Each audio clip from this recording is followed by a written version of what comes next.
Let's get assessment from Andy Sear.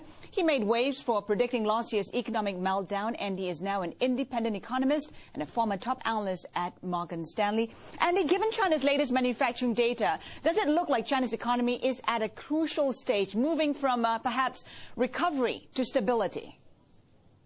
Well, I think that the economy has been growing, recovering very fast. And I think that this year it's going to be okay. I don't think it's going to grow as fast as last year, the second half of last year. But you know, considering the liquidity is still plentiful, so I think that the economy is going to have a reasonable growth.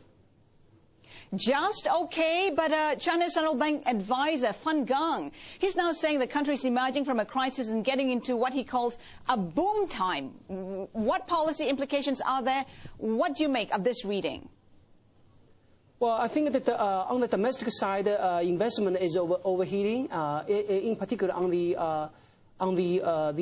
property side. But for the economy as a whole, because the export sector is so large, even though the export sector is recovering, but it's unlikely to grow very fast because of the poor employment situation in the United States. So I think that the domestic side is overheating, and the monetary policy has to be tightened up. Otherwise, the bubble can get out of hand.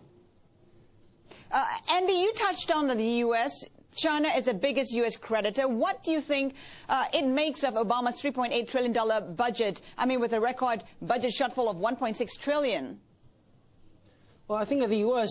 Treasury yield will rise. I don't just think that the appetite for for the U.S. Treasuries here is that strong like before. So with such a huge deficit coming, I think that the U.S. needs to pay more to get the money. So the Treasury yield should rise significantly this year.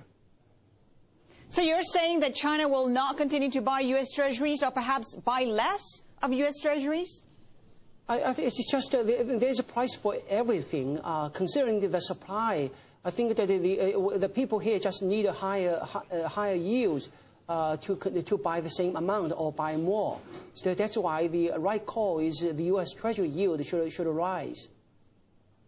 Andy, we know that investors are pulling cash out of Europe at a record pace as central banks slow euro purchases. I mean, how aggressive should the PBOC's tightening be given this particular scenario?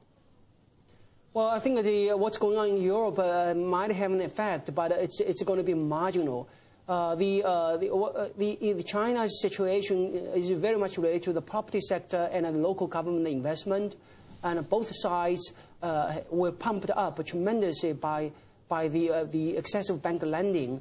Now, with all these projects that have been started, so we're in a really dilemma. Should the banks continue to lend, and that will lead to a huge bubble and an inevitable crash?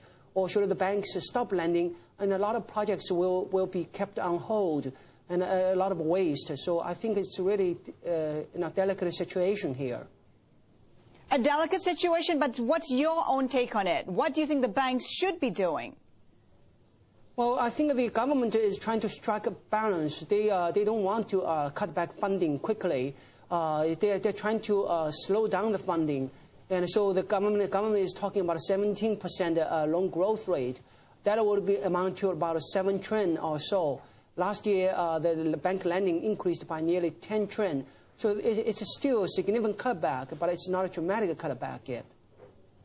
Of course, we've seen markets selling off because they're concerned about the tightening that they expect China to do pretty much soon.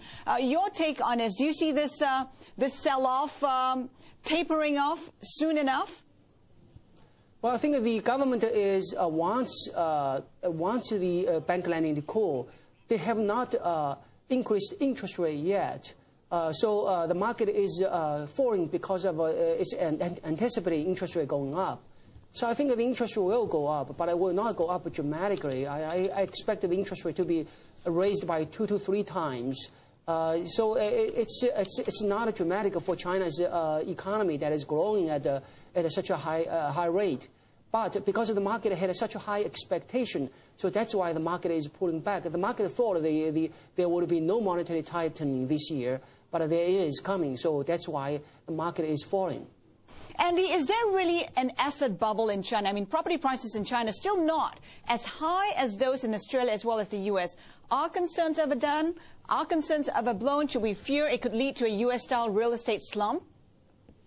Well, I think that the data on Chinese property sector are really difficult to come by. So the numbers you just quoted, it's hard to tell if they are true, correct or not. As far as I can see is that the property sales, new property sales last year reached 14% of GDP. This is unprecedented. And then the other is that the rental yield is extremely low at 2 to 3%. And the vacancy rate is very high. We don't have reliable data on that. But the amount of vacant properties in China is sold, but vacant is humongous. I think that there is a bubble. And I think the property price might be 100% overvalued. So help us understand, why then is China set to have its biggest land sale happen today despite talk of that asset bubble you're expecting or you're seeing? How do we reconcile the two? How do we make sense of it all? Well, the property bubble in China is different from the U.S. or Japan's before. China's property bubble is really about the new properties. It's not existing properties.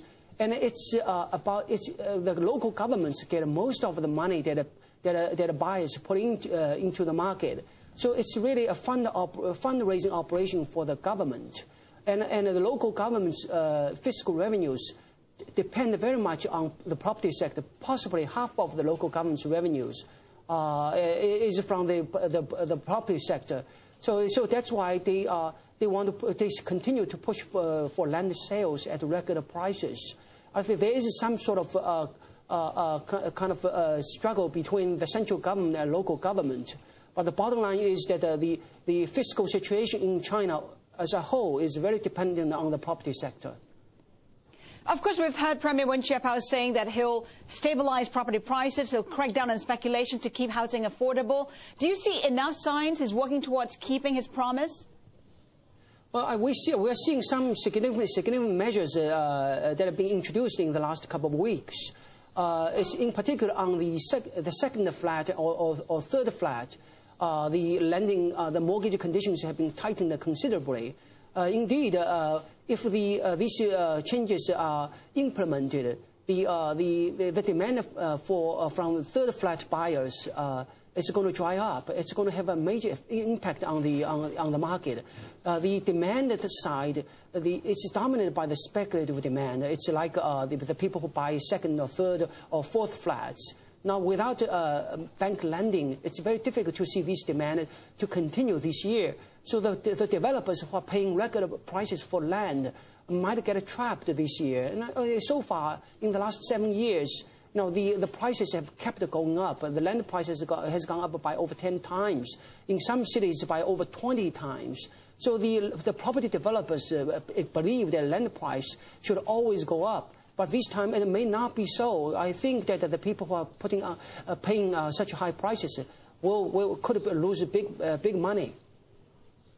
Andy, in the commodity space, I mean, China has deep pockets, has been buying resources. We've seen that happen lately. Do you see that happening, continuing in 2010?